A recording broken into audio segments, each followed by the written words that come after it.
Alright, well, come to a new story mode. Story mode! Stories! I don't know why I did that. Tell me a story. That's Alright. that's next week. That's a quote from next week. Yeah. So this week we are talking about Final Fantasy. Yes. Because it's the last one. Yes. Always the last one. Always the last one. You think that's why they kept it the name, just because they're always prepared for the series to end? I don't know. I know the name was that because originally they thought it was going to be their last game. Yeah. Interesting how that played out. Yeah, they were getting their asses kicked by Dragon Warrior at the time. And Do you think they like shit themselves and are like, wow, this game sold really well? I don't know. Probably. Yeah, I mean, I imagine it's like, well, I guess we get to make more Final Fantasies. But yeah, so we're doing another countdown. Yes, much like we did Zelda a couple weeks ago. This week we're doing Final Fantasy, but we're doing a little bit more specific. We're doing the American releases, main entries of the game, not including the MMOs. So, Final Fantasy 1, Final Fantasy 4, Final Fantasy 6, Final Fantasy 7, 8, 9, and 10, and Final Fantasy 12 and 13. Yeah. We excluded 5 because technically it wasn't released until a collection much later than when it was originally. Well, also, I don't think I haven't played 2, 3, or 5. I played 5, I started 3, I played 2 is actually really good, but I mean, I got 2 on a PS1 disc. Not terribly. So that was released in 99. If those 3 games are amazing, tell us. You need to go back and play these 3 and then do this list again, and then we'll do that. Yeah. But for right now, I'm just going to ignore them as though they weren't released in America because they weren't until later. Yeah, I mean, that's not, I mean, honestly, they weren't. And in fact, if I remember correctly, 5 was not going to be released until they said... I didn't know that you could get it until, like, I thought they, like, released it as a Game Boy Advance. In 99, they released it with Final Fantasy 6 when they finally said, okay, Final Fantasy 3 is actually Final Fantasy 6. And then they released it in the Anthology Collection. Okay. But anyways, we're not talking about those. We're not talking about the history of Final Fantasy. We're just talking about which Final Fantasy is best. But just before we get way into that, let's go over real quick sort of our history with Final Fantasy so people can know, like... Yeah. Because I have played... I haven't beaten Final Fantasy 1, but I played, like, through the first boss. I've beaten the others in that list, and I played them about 3 years ago. Mostly for the first time. I replayed 4, and then I was like, let's go and play all these Final Fantasy games, and a lot of them which I'd played like a halfway through and then put down. And I was like, I'm going to finish these, finally. And then I did. So, that was, That was basically the curse for me with every Final Fantasy I ever played. I'd put it down for a few months, and I'd come back and then just soar through the end. But I remember my friend, when I was in 2nd grade, coming to me and saying, Final Fantasy 7, dude, oh my god! And I played it, and it drew me into the whole thing. And then I think the next game I played after that was actually 5. And it was the first one I beat was 5. But yeah, and then I think with every game that they've released, whether it's a re-release on an anthology collection, I've picked up and I've played. And I think with the exception of 1 that we'll actually be talking about, or 2 that we'll actually be talking about, I've beaten every other one. Is that 13? 13 and 12. Oh, okay. 12, as I realized, I got really close to it. As I realized, it's like, I'm really mad. As I realized, I played these, when I played these 3 years ago, 13 was already out for like 2 years. It's been like, I played all these Final Fantasies, there's still not one coming out for another month. Yeah. I remember playing Final Fantasy 13. And I still don't know anything about Final Fantasy 15. Oh, yeah. Man.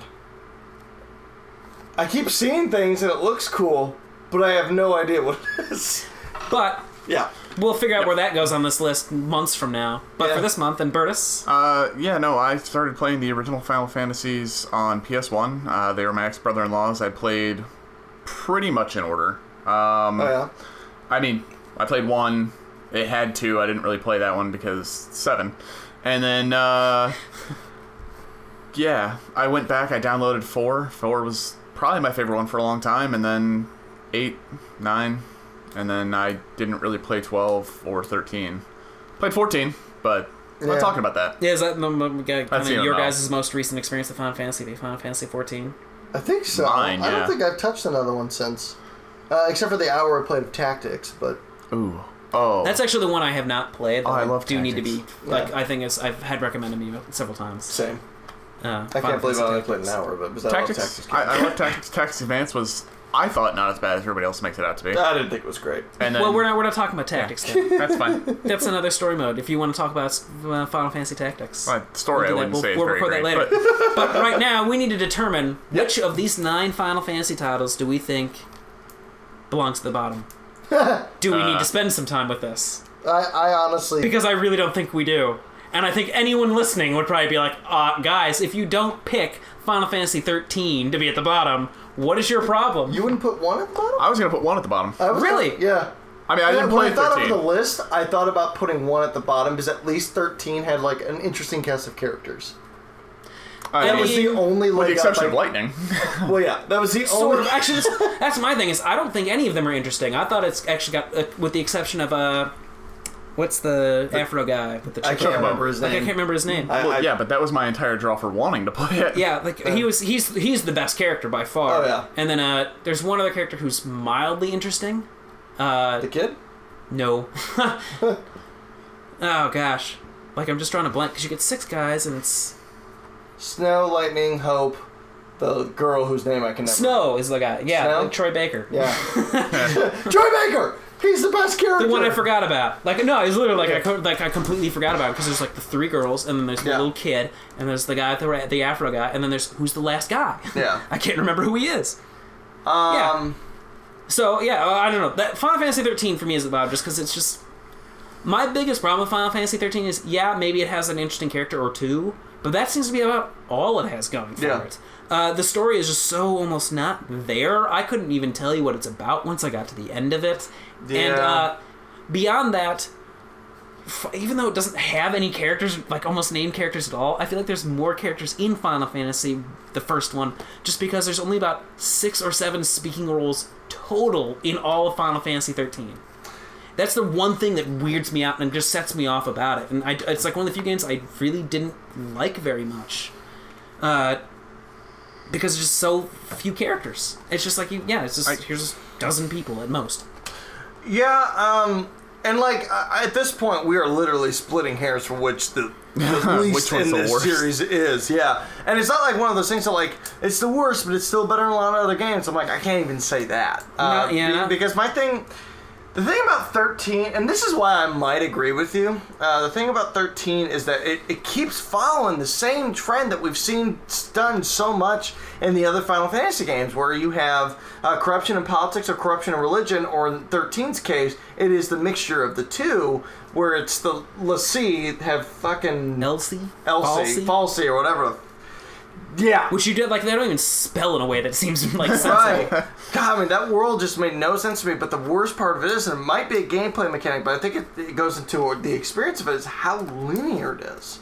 And in the moment you're granted any sort of agency, when you finally get to the planet of Pulse, you're kind of like, what?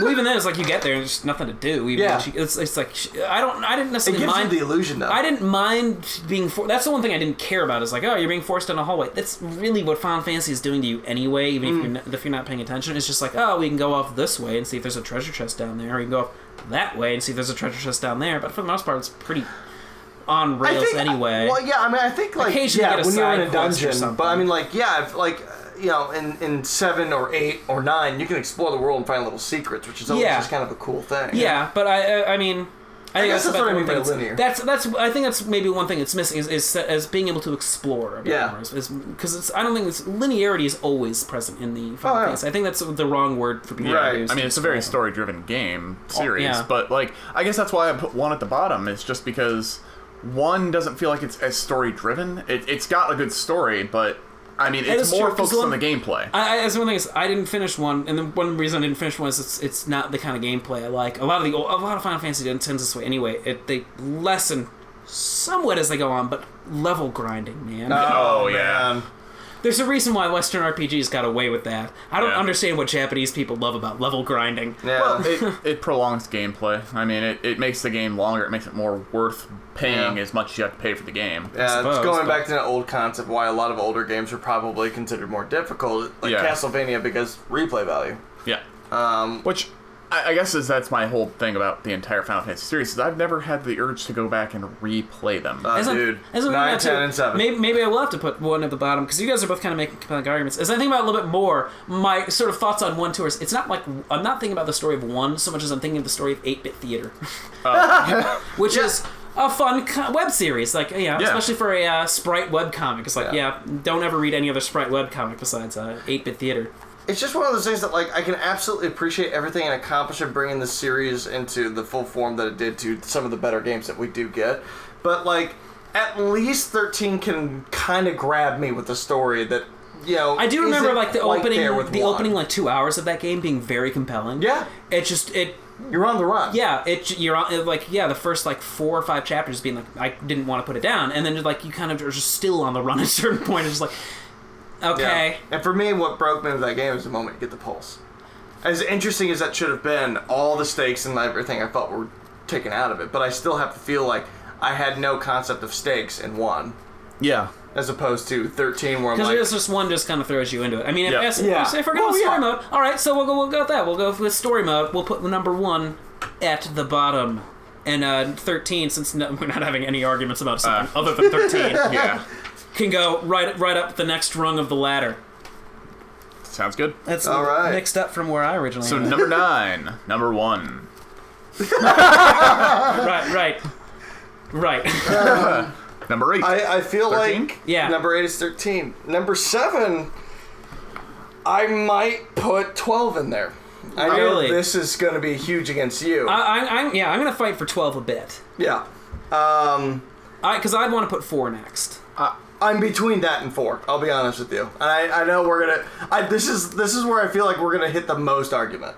We're gonna have to have kind of have to. I'm actually gonna let Burtis and Chris kind of take this. Well, hold on, because Burtis has had an opinion here that he needs to drop a title, perhaps, for this spot that we need to discuss. Because right now we got 12 and 4, and 4. No, I was gonna say 4 is probably my favorite. I think for number 7, I would actually put 7. Really? Yeah. Ooh. Now I'm back. Nice. Wow. Nice. That's some guts, and I like that decision. All right. Well, let's start with your case for 7 then, being number 7. Number 7, I guess it falls into the character portrayals. I mean, yes. Okay. Don't. Wow, that is a shocking look from Ben. Ben is giving you glare, and I'm like giving you like love eyes. Burtis is getting the exact opposite looks from us. I'm guessing right now that Ben had a PlayStation in grade school, while I had an N64. Yeah. Same. Which is why, like, Final Fantasy VII, even though I can be like, yeah, it's a good game, I like it, it's still just one of those games where I just have this negative back feeling up, and it's like, if any time I can say something negative about it, yes. Like, as far as, like, character development, you have Cloud. Cloud is the brooding hero who doesn't really do much. I mean, yeah, it's a lot, like, he does everything, I understand that, but, like, he has a complete character arc. Yeah, but, like, you get more out of his character developed through, like, later, like... It's a 40-hour game. Sort of. I mean, I kind of agree with Burtis, because a lot of it is... As I remember, like, a lot of his character development comes, like, in weird spurts.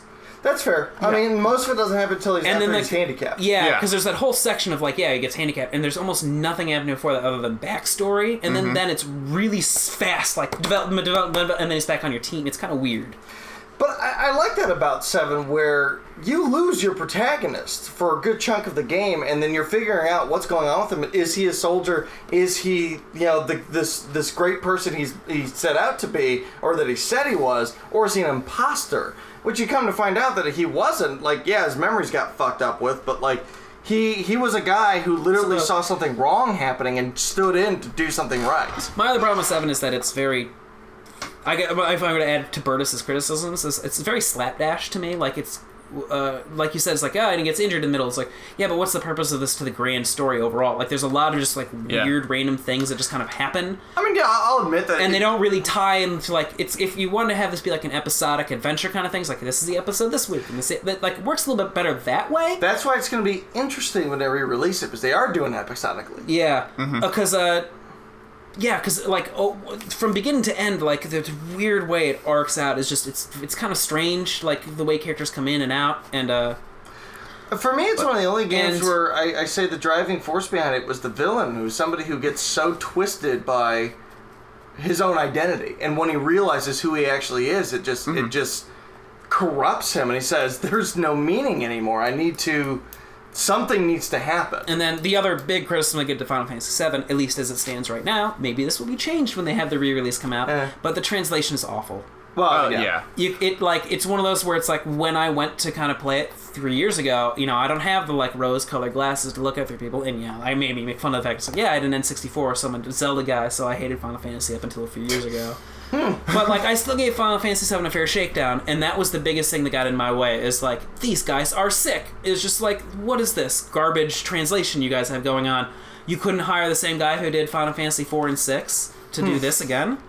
That guy did a fantastic job. Yeah. My other argument why... There's a reason why his name has become, like, synonymous with, like, coming up with your own sort of unique ways to phrase stuff. My other argument for 7 being not at the bottom is Nobuo Uematsu, who does the music for 1 through... I don't think he did 12, but he did 1 through 11. Yeah. He's by far one of my favorite composers, especially in video games. And I think 7... he really went crazy and utilized the music that he put into it to enhance your experience and enhance the stories and the thematics. Because you had a pretty dark world what you were walking into. I mean, you had this corporation running the world that was sucking it dry. You had somebody who is being corrupted by an an alien species that is revealed to him like, you're just me after all.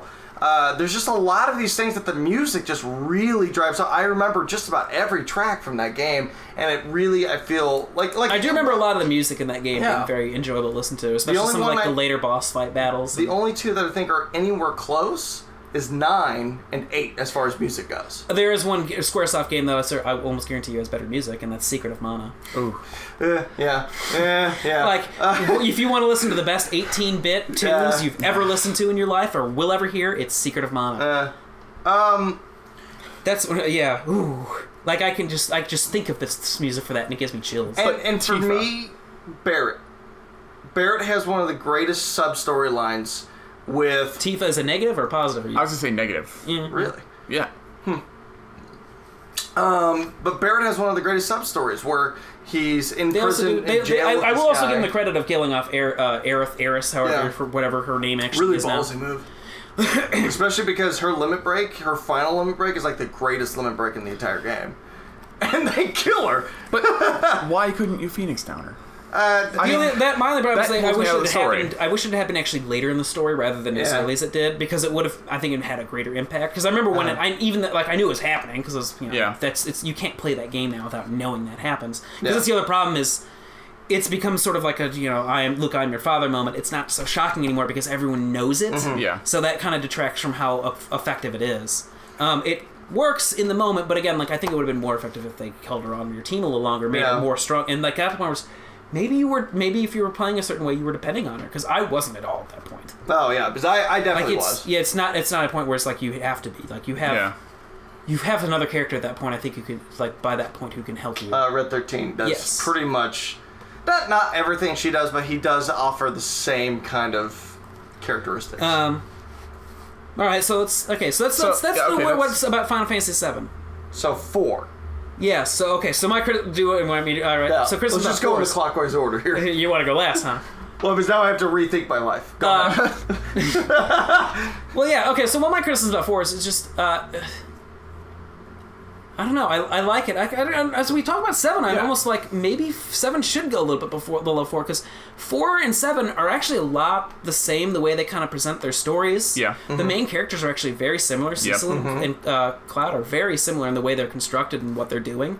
They're both soldiers who kind of fall off their pedestals and have people who they think they respected turn out to be like the villains. Mm-hmm. But 4 has great translation because it still stands as it did back in the day. And it even manages to one up 7 in the fact that, as you point out, is you have several characters that die, and if you don't find them again, some can look like they died for good. Yeah.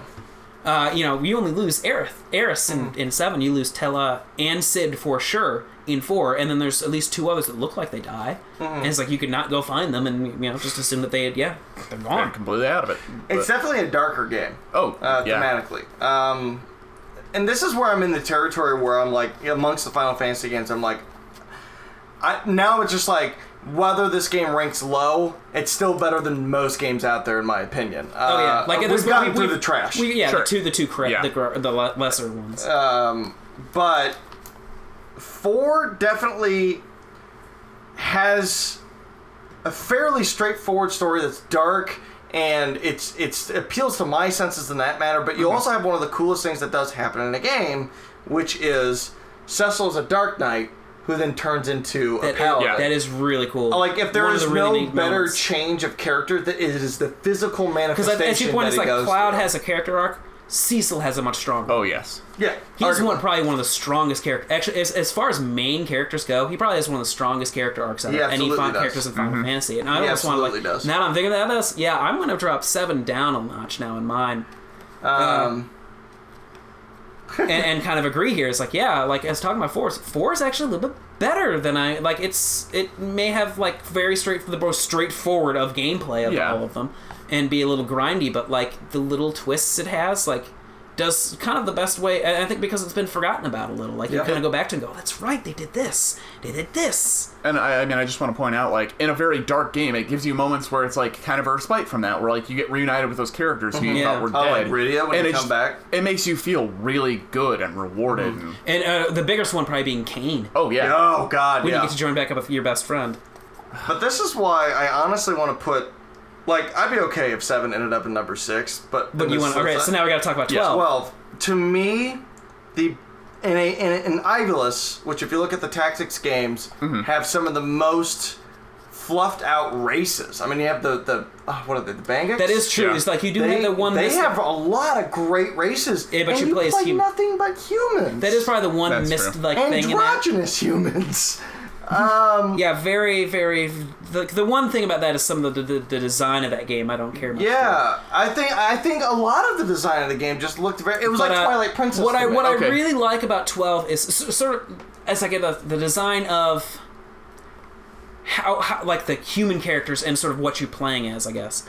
Like, what I liked about 12 more than any other Final Fantasy, because it's all connected, there's no, like, overmap, is you can go and explore, and it feels more like exploring areas in, like, full, complete, unique... Like, I go this way now, I go to the desert. I see what you're saying, yeah. Or I travel through more desert, and I get to, like, the sand sea. It did take the exploration to another level. And it's just, like, it creates this... It makes it feel like a real, full world, which to me is a big deal. Like, I find that to be a very, very... Like, as I kind of pointed out in the lesson, was, Majora's Mask. Like, it created this 3-day cycle that made the world feel real. That, to me, is almost bigger than, like, a story arc or a character arc. Is a real world that feels like I'm stepping into. Because everything else is like, well, okay, I can ignore, like, the crappier, small moments that don't really fit in very well, because it's like, that's how things happen in a real world anyway. Yeah. It's just, this is this real world. There's a really cool moment when you come out of the, like, that dark forest though, the Displacer Beast, and you come into, like, the beach, and there's a village there. Yeah. Which is actually kind of cool. That's the other thing, too. I like that you just like, oh, here this is. Man, are your items expensive, but here this is. Yeah, and it's the other thing, is you kind of just wander across, like, the world, you just happen to, like, coming across villages feels just more significant. Natural. Yeah. Like, the sort of natural storytelling in that game is way better than the natural storytelling in any other Final Fantasy, which is why, to me, it goes way higher on my list, even if the plot itself was a little thin. Yeah, but the thing about the plot to me was it felt like they just kept throwing betrayals in there because they felt like they needed twists. It's a weird plot because it's sort of like it's very jumpy. Yes. Like it almost feels like it's missing scenes from it. And actually, as I talked about Secret of Mana, it reminds me of that game a lot. Because with Secret of Mana was one of those games where when I remember playing as a kid, it's like, man, that was an epic story and it had all these big twists and stuff. Yeah. And I replayed again like a few years ago, and it is very slight. Yeah. It is so slight. I could not remember. Like, there are scenes where it's like, I thought, like, this was a big dialogue scene. This is a big scene in the game. It's like 2 lines. 1 sentence. That's it. Because part of the problem with Secret of Mana was it took up so much space on the cartridge that they had to get rid of... They had to, like, pare the dialogue down to as small as they could. So... Maybe my own mind filled in so many of these gaps. And, like, this weird thing happens with 12 in my head, too. Whereas, like, although I know there's a lot of weird story gaps and, like, just things kind of happen... There's still just enough of it there that I get who these characters are, for the most part, except for frickin' Van, who's just like, whatever, screw off. Let me play as Balthier and Bosk and Fran and that's where Ash, who are 4 of, I think... Even Penelo is more interesting than Van. Yeah, even Penelo. Those 5 characters are probably, in terms of like ensemble, actually probably one of the best ensembles in a Final Fantasy, with the exception of one other one that we'll get to later. I'm pretty sure I know what that one is. I'd argue that 7 has a really great ensemble cast. I actually really think it doesn't. Really? I think it's got too many weird characters. That's what I love about it. Like Kate Sith and Red 13 and Vincent and... Yuffie, Barrett, Sid. I like Yuffie, I like Barrett. I like the more human characters, like Yuffie, Barrett, and Sid. Really? But I don't like the weird... Red 13 is like one of my favorite characters. They just stood out as... I couldn't understand how they fit in. Like, it just felt like, let's design a weird character to fit into, because it's Final Fantasy. I guess my thing, too, with 12... I always like to operate under, like, especially when you're looking at a good versus evil kind of a game like Final Fantasy is, your hero is only as good as his villain and vice versa, but... Man, in 12, do I not know who exactly your main character is? Even though I know they want you to believe it's Vayne. That's one thing I said something about is I don't know who the villain is. Vayne. The thing is, that's... Yeah. Which, man, does his name not scream, I'm a douche! You know? Like... Which is like also the perk about the game is your final battle with Vayne. That's the end of the game. You don't have like this otherworldly being who's like, I corrupted everything. That is true. I do remember liking that one thing about it. It was that like, is a perk. You fight that guy, and that's who you fight. But the other thing I had a problem with 12 was, it is a grind. That is true. If you're true. willing to put in the hours... As I pointed out, it's like, as they go on, they get less grindy, with the exception of 12, which got way more grindy. There are some boss fights that could literally take you 2.5 hours. Admittedly, if you're doing everything right. Admittedly, though, Gilgamesh is one of my favorite, most satisfying boss fights from Final Fantasy 12 in any game I've ever played. He's pretty much the most satisfying boss fight in any of the Final Fantasy games you ever go through. Yeah, it's like an hour and a half long fight. Yeah. It's bizarre. Like it's one of the few moments in Final Fantasy 12 that really stands out to me. But there's harder fights. And there's some other fights too that I think some people might like better, but just for whatever reason that one just stood out to me. Yeah, I don't know. To me, 12 was a step in the right direction, where 13 took, I felt, a step back. Well, yeah. And I used to say the opposite. I used to say 13 was a step in the right direction until I kept going further in 13 and reflecting back on 12. A lot of it too is I just love 12's sense of adventure. Because a lot of the other Final Fantasies miss that, whereas we talk about some that have really dark storylines. 12 is probably the most lighthearted. I mean, it's kind of a mix. Is it? It's got some dark moments to it. The amount of assassinations that happen to people you like? But, I mean, yes, but also it has... I would argue it's almost as dark as the story is 4. It's just not colored that way. I would say... Which I think is huge with its production design. A good blend of two. I mean, I don't know. But what's the point is, these other ones get very dark.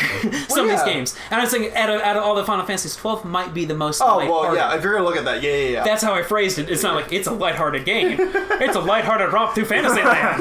No, it's the most lighthearted of the Final Fantasies. Because, it's like, you have some of that stuff happen, but still, there's still a lot of... I remember there being a lot of comedic elements to it that weren't really present in... And then the only other one I could really point out to is, like, 10 has some comedic elements to it. Oh, yeah. And some in 9, too, but other than that... But 9 is even, I think, got some really dark I think 9 is the too. darkest in the series.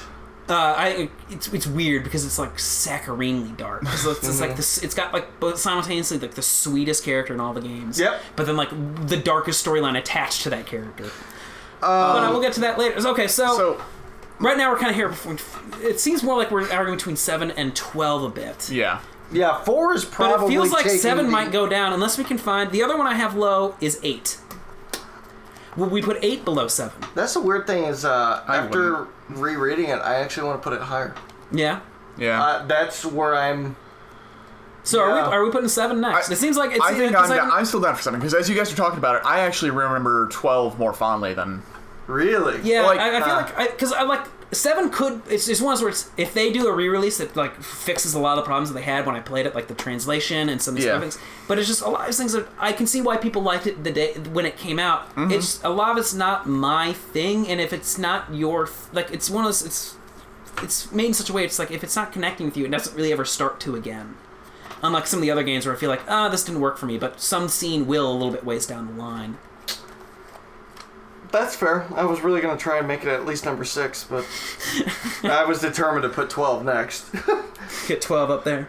Yeah, I don't know. I liked 12 a lot. There's again, it's got this sense of adventure that I felt is missing from a lot of the other Final Fantasies. It just hurts me because the weapons in 7 that get released because the Earth is like fuck humanity. The materia system and how integrated it was just a really cool aspect to add to the whole fluffing of the world. I felt like it was just this world that you knew like the back of your hand by the end of it. Where 12, I liked a lot of it, but it's a lot of the world is sort of behind menus and screens, whereas 12, the world is right here. And I get to walk through it. I get to experience it, which I think is a little bit more powerful vehicle for a game to take. And with walking through it, at least when I played, I felt like I was really rewarded when I did find a town or a village, because it was right when I needed it at the time, which maybe that's a personal playthrough experience, but that is... It almost seems like that always. It's always like you stumble upon it just when you need it. But the Turks, guys. The Turks, Reno and Rude.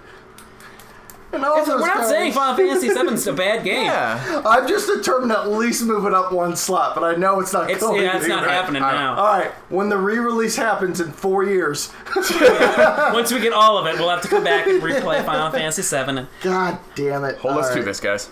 Yeah. We'll all be all these people who just like, Final Fantasy VII that low? I'm getting out of here. I'll fight for you. I'll keep fighting. Don't worry, Ben is crying. But the Phoenix Down won't work. Well, I feel like somebody... Shut up. I feel like at that point, people are kind of just like, well, how come you're not championing for be higher, Ben? It's like, well, because there's a way better game in the series. There are several way better games in the series. So then I take it we're going to put 12 at 6. I think so. It seems like I'm probably going to have a hard time arguing it above 4 against you guys, and it seems like I probably wouldn't be able to argue anything else down. So yeah, 12. I'd like as much as you'd like to see 7 get higher. I'm kind of in the same place where 12 is significantly higher on my list than where it is right now on ours. I can't believe how we just knocked those out. Yeah, that was wow. So I'm guessing. So we have 8, we have 6, we have 10, and we have 9 left. Well, we still have 4. We didn't put unless we're putting 4. Do you want to put 5? But I was saying higher? We kind of had 4. Kind of came up with some stuff. So it's like my next thing is 8. I would put it higher than 6, 4. I would not quite. I still think I like 6 a bit better than 4. Someone who was 6 is... But it seems like 6 maybe... was with Terra and the Espers, Kefka. I'd put it above 4. I'd put 4 above 6. Oh, really? Yeah. Ooh. Oh, interesting. Here's my... The 6 has a lot of great things going with it. I think visually, it's stunning. Especially for the time. But... Yeah, I think... Magitech was a really awesome concept that was introduced, and the idea with the Espers and what the Emperor, he was an Emperor, the Emperor was doing was interesting. Kefka, everybody's like, he's the greatest villain, and I kind of just want to say, you're wrong. He's not, but he's up there. I like Kefka a lot. He's up there. But he just feels like he's evil for the sake of being evil. I don't need to see his history of his father beat him, but there's just Kefka's the Joker. Kefka's the Joker in Final Fantasy, which is that's great. But it's still like there was already a Joker. Yeah, right. I can't put it I'll any better defend than Kefka, that. and I like him as a villain, but there's something that's like there are a couple strong. Is at least one much stronger villain, and I'm thinking it's like there's one other. It's like mostly there to me as a stronger villain.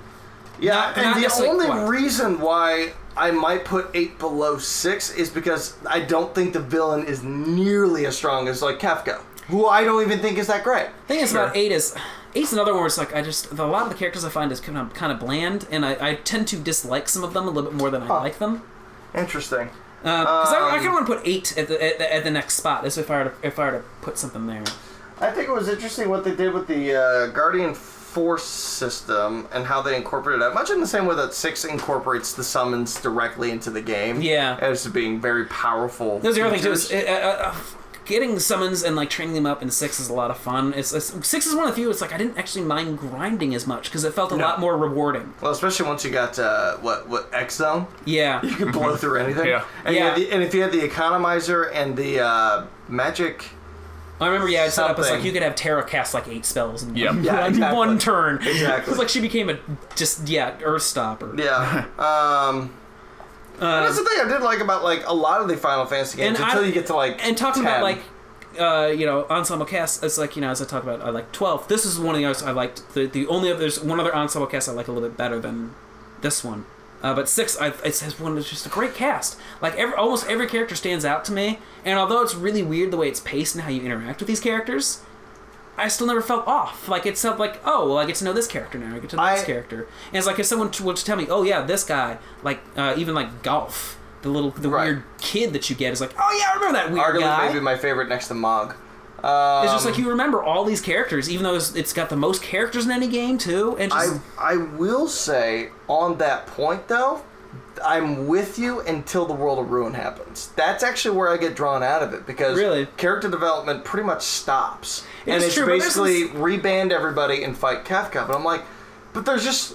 Apparently you were out for a year. Yeah. I want to know more. That is true. It just kind of go like a whole year of stuff going on. There's like a little bit of a plot hole, sort of a missed opportunity there with making the World of Ruin something a little bit more impressive. I may have to backpedal, though, because I'm thinking about 8 more. 8 does the same thing I accused 12 of. Yeah, it does. A lot of twists. Yeah, it has a lot of twists. That almost seem to be unnecessary. And my other problem with 8 is, like, I can't remember a lot of the cast in that. Like, whereas I can remember, like, Balthier, even though they don't look very different from each other in 12, like, I remember at least they have different personalities. You know what I remember from 8 is Zell? The guy who punches people? Yeah. Oh, he's just like one of your greatest party members. Yeah, and it's like, I remember him because he's the one who beat the game for me. Yeah.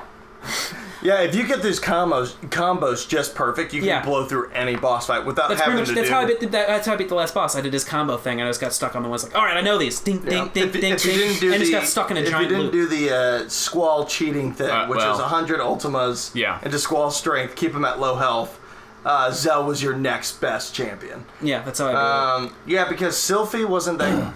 Yeah, I don't even remember who that is. I remember there's the one chick who wears blue, who's... Renoa, who's the main love interest. Yeah, it was just like, I don't know, something about her bugged me in the whole game. Like, it felt very much more like a token female than in a lot of other games.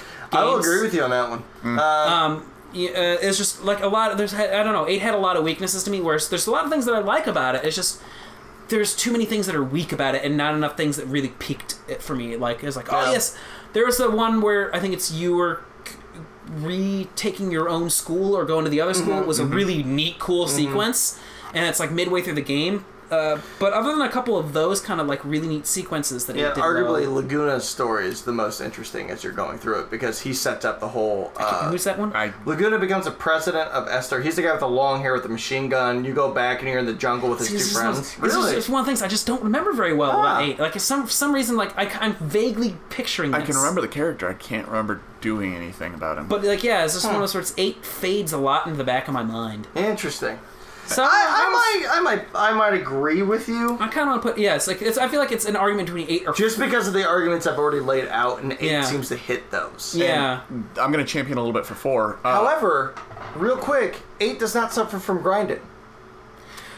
That is and isn't true. It depends on how well. Because I remember they're in tiers. Because I had the problem of when I got to the end of the game, like I didn't do that, only to find like you're still. Like, a lot of my powers were underleveled for the enemies I was fighting, so I still had to grind a bunch anyway at the very end of the game, which was really obnoxious to be like, I'm on the last boss, now I have to grind? Oh, come on. Card game was kind of fun. I don't think there's enough to kind of factor it out entirely. But, no, I'm going to champion a little bit for 4, just because you said it has an ensemble cast in 12? 6. 4 also is a really good one too. 4 does, but like even though the characters like die and you might not get them back, the game itself, you don't need those characters to progress. You have an emotional attachment to them, but that's what I think is so great about it. Yeah, is that you have an emotional attachment to like Sid, and he goes, "All right, I got this, guys," and jumps down in a blaze of glory to stop the enemies from pursuing you. Right. I think it really adds to. That's what I'm saying. Yeah. No, I'm championing with you. Okay. You know what I'm thinking about? I think Sid might live. I think you can find him alive. I think the only person who does die is Tella. Because like Uncle Ben. I'm pretty sure you can also find Sid alive in the game, or you can save him somehow too. Huh. I'd have to look that up. I see. Okay. Because I know Tella dies. Yes. He dies no matter what. He you cannot save him, does. but I think that you can save Sid. I was under the impression Sid was like he still sacrifices himself. I think you can find him or something. I can't remember. If it's enough Palm and Porum, you find a way to and I don't think you lose Edward. I don't think you lose him. Right? I think he sacrifices himself, but you get back at him. The more you talk about it, I think you're right, but yeah. I'm not sure. I'd have to look up Sid if he's. Yeah, I don't know. Just because the characters seem to go through so it sounds like 8 is probably going to be our next one on the list. I don't think there's an argument for 8. I'm not fighting it. Where it's sort of like it's. I love Gunblades, but I don't care that much about the. Well, yeah, the trigger system was pretty cool. And it seems like actually 6 might be the next on our list. I'm okay this really threw off my list. Yeah, like mine too. 4 is like so far down my list, and now it's just shooting up. And it seems like probably 4 is going to be the next one. I don't know. What do we got left? 10 and 9? 10, 9, and 4? Wait. I missed one. Yeah. We got So we started with 1. We had 13 at 8, 7 at 7, 12 at 6, 8 at 5. Okay, then we're going to do 6, I think, right? 6 at 4? I think I'm going to put 6 at 4. 6 is 4 for me. And then we're going to do 4 at 3? Yeah. Unless you can somehow argue Final Fantasy IV above. I don't think you're going to be able to manage. I don't think I can. I want to, but it's just personal, like... Yeah, honestly, I don't think I can. I'm romanticizing it. Because now we have the hard task of determining... Because this one for me is like... As I think about it, I think I actually know which one I want to put above. And again, like, I changed my mind kind of as we were talking about this stuff. And when I originally came to sit down, I was like, 9, I think, is my top one. But as we talk about it more, trying to figure it out. I think I'm leaning towards 10. I think I am too. Just because there's a lot to like about 9, but 10, as I was talking about ensemble cast, I think 10 is the best ensemble cast. You don't think 9 does? No, I like 9's a lot. There's a lot, but there's a couple weak characters in 9, like Eco. Eco. I don't care much. Eco starts out really strong and then kind of. Well, I don't like her as a character very much. Like I'm talking about characters, not just like how powerful they are as characters you use. I'm talking about. I just mean in her story. Yeah, and how strong a character they are in the story. And it's just Eco and Amarat Coral isn't a particularly interesting character, even though he looks like he should be. And what's her name? He's like the princess is she's interesting Garnet. enough. You have to. It's one of the weird games where you have to actually find the information about them. Yeah, it's sort of. But on the other side, I don't know. Just the characters of 10 like really stand out to me. You get Kimari and you get Waka, who's voiced by Bender. Yeah. It's just like, how can you not like Waka? Well, you have Waka's relationship with Lulu, which is really sweet. Lulu, who's like who at first glance is like just the same like kind of like, oh, here's the male fantasy character for this game. It's like, no, actually, there's a lot more to your character than I'm thinking. And even like Riku, who's supposed to be like, the like bouncy girl characters, has a lot more going for her too than the average character like that. And then it's like it's weird too because like the leader of the group is really Yuna. It's not you. Yeah, it's like for the first game. When you read it's really to agree. She's the main character of the game too. So it's the first time the main character's a girl too, which is kind of like throwing everything on its head. Because if you think about it, the game is always referred to as Yuna and her guardians. Yeah, because that's all Titus is. Titus is. No one even knows who he is. He's just friends with her. But at that point, he's just a guardian, like anybody else. And Auron is one of the best characters in Final Fantasy. Auron is so fun. Like, I don't know how they managed to just capture badass in one character, but they really nailed it with him. And in a way that I don't feel like is lame. This is where I really want to put 9 higher, and again, I feel like this is the worthy debate. I think 9 is arguably one of the best soundtracks. It's a really good one. Because you can listen to that opening. It also has the best villain. It does. Kuja is the best Final Fantasy villain, hands down. I struggle with that because I think Seymour is up there. That's the other thing I was going to say is when I was talking about Kefka, I was like, there's one who's way better than him, and there's one who's like at least on the same level as Seymour. I agree. Mm-hmm. And it is a really great villain. His plan is... Well, it's not even his plan. I remember I was talking about this with my ex. Why Seymour is so strong as a villain is because everything he says is not wrong. No. He's absolutely right in everything he says. But he is the absolute paragon or, avatar of the path to hell is paved in good intentions. He absolutely follows that to a T, which is so interesting to watch his fall. To further into madness. He's a really compelling antagonist to have in the game.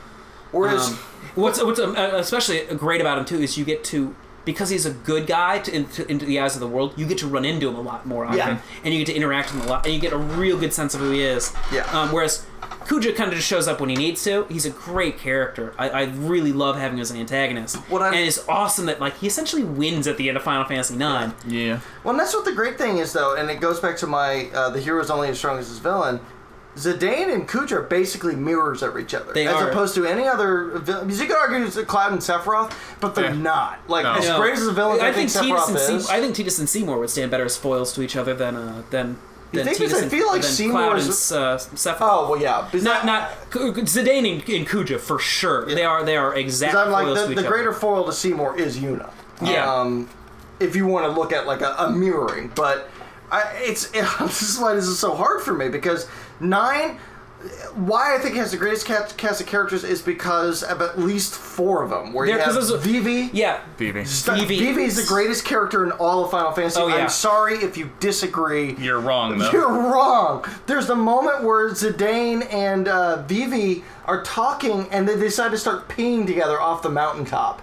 It's really kind of a weird scene, but it's really heartwarming too. And then the black mages are the black waltzes. God, this is such a hard decision. Final Fantasy 9 versus 10. The whole black waltzes and watching Vivi's horror as they get destroyed. Sequence of that village, and then you getting on that boat. I'm getting goosebumps thinking about it. The airship is just one of the best video game sequences of all time. Oh, next to Bahama and Alexander fighting.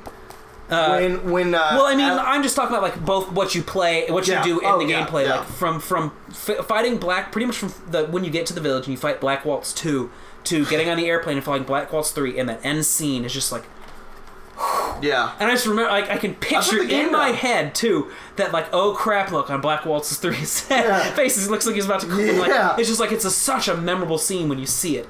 God, how cool was that scene when Bahama is fighting Alexander, and then the sky opens up, and there's this huge eyeball, and you're like, what the fuck is happening? And it's some of the most stunning cutscenes, because the one that I think stands out the most in 10 is when Sin makes his first appearance and destroys the entire army. That was really cool, and Sin is a frightening thing to combat. But there's just something about 9 that just keeps you engaged. Whether or not I think the whole cast really stands together, you have Steiner's whole change of a character. That is true. There's I think there are the character arcs in 9 are much more thick in there. Yeah. Steiner has a full one. Vivi has a full one. Zidane has a full one. Mm-hmm. God, what's the princess's name? Garnet. Dagger. Dagger has one. With her mother? I mean, my God. Yeah. And there's this whole thing. Yeah, the whole with her mother. And it's even the weirdest character, that one freaking character, I can't remember her name. Quina. I still enjoy. Yeah. I enjoy that character. I always have a soft spot for what's her name? The mouse character, Freya, who's also who's the Auron of that game. Yeah, who's badass. Oh my God, her whole subquest thing with her husband. Jeez. I guess unless Burtis, you have something to say that she No. Do you have a preference here? I love Vivi. Yeah, I think it has to be 9. Has to be number 1. I can't put it down. There's a lot that's great about 10. As I'm thinking about, I kind of I got halfway through this conversation, I kind of want to put 10 at the top, but then it's wow, there is just so much that you can forget about 9 that's so good about it. Yeah. I mean, how great of a villain before Kuja really arrives is the Queen. Yeah, she's abhorrent. And then when Kuja arrives, you see the relationship, and it's just a really well-constructed relationship. It's just one of those, Garland throw in there. As we're talking about these games, too, it's there's some, man, I would, I remember playing this game, it's as we're thinking, I want to play Final Fantasy again. I want to go back and play that. It's not that the opening, 2 hours of that game are amazing. Some of the greatest, optional bosses, too. Yeah. Really challenge you. It's just, then they got that, just the cities and stuff are just when you take the mist out of the world, you've changed the world. You've accomplished something. And you eventually get the airship to travel around. It's it's a lot of these things that happen in old Final Fantasies, but there's something about it in that one that really feels accomplished. Even the dwarves calling Vivi pinty heads. Like that, there's just so much charm with every village they've set up, every character they put in. There's so much happening that it just makes you go, I love this world. Yeah, and like I said, it's like, you know, it's as I was talking about, it's like the one of the like nicest characters, sweetest characters, Vivi, with like the darkest backstory. Because it's like horrific. Because if you're not paying attention, you realize at the end of that game, he's dead. In the last cinema scene, he's not there. It's all his like kids because he doesn't have a long lifespan. Yeah. It's like it is sad, and it's just like, but he's amazing. He's oh gosh, yes. Vivi, like the best character just about ever. In my mind, 9 has to be number 1, just because earlier in the game I said none of the Final Fantasy had any replay value to me, but I want to play 9 again. Yeah. I've been dying to play it. The other one, because the other one I'd play would be 10. I'd play 9 and 10 again, and I maybe would play 12 because I like that one a lot.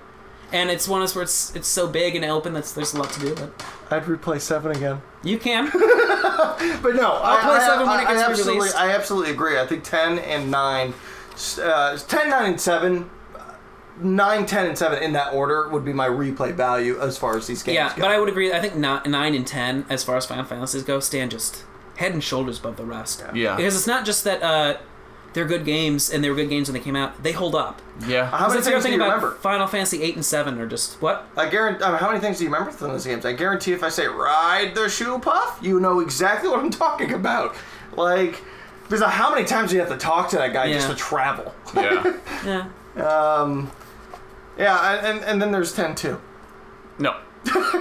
Also, the other great thing about 9, I guess maybe we can give this a 9 just for the fact that it's its own game. It tells a big story, beginning, middle, and end, and it stops, and you don't ever have to go back to it. And there's nothing else. I don't want to throw a curveball though, but how great was that twist of Yu Yevon in 10, and creating Sin because he wanted to retain in power. There's so much about Sin. And how horrific the story of Anima is. How it's Seymour's mother. Yeah. Oh man.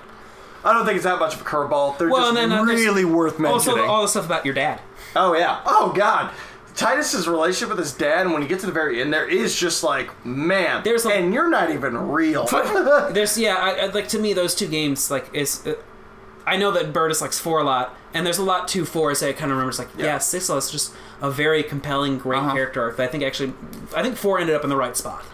I think we just it was interesting how high that one went from we were discussing it being at almost the bottom to almost move to the top. But I think that's the right place for it because as we talk about more, it's like it has something that a lot of the others kind of neglect a lot, and that's a strong through character line that really ties you to what's going on around it. Whereas even 7 I feel like doesn't have that.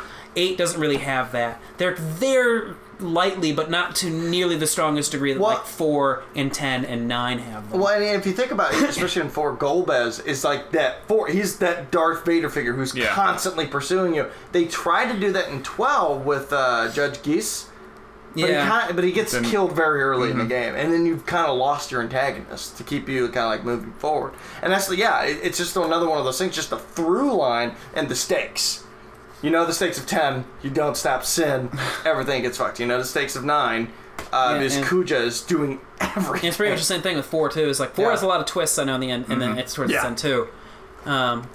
Listen, guys, I think we've neglected a very important game in the Final Fantasy franchise, and that's Final Fantasy Crystal Chronicles. I'm putting that at number 1. Oh, I thought you were gonna say Final Fantasy Mystic Quest.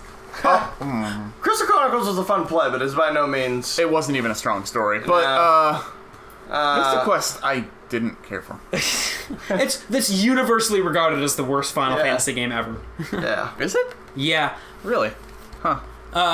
It's I don't remember much about it. I remember playing it and having it, and it was really easy. I still have it that's for the point Game of it. Boy. It's supposed to be like a game that you can beat as a kid. Yeah. It's supposed to be Final Fantasy for little kids. But yeah, so that's our list. So at number 9, we have Final Fantasy 1. The original Final Fantasy is the worst. Well, it's the it's the lesser. It's really funny. It's just because they have such a pantheon. Yeah. Number 8 is Final Fantasy 13. Actually, kind of a big shock. I thought I thought 13 might have gone last, but I had to think about one more.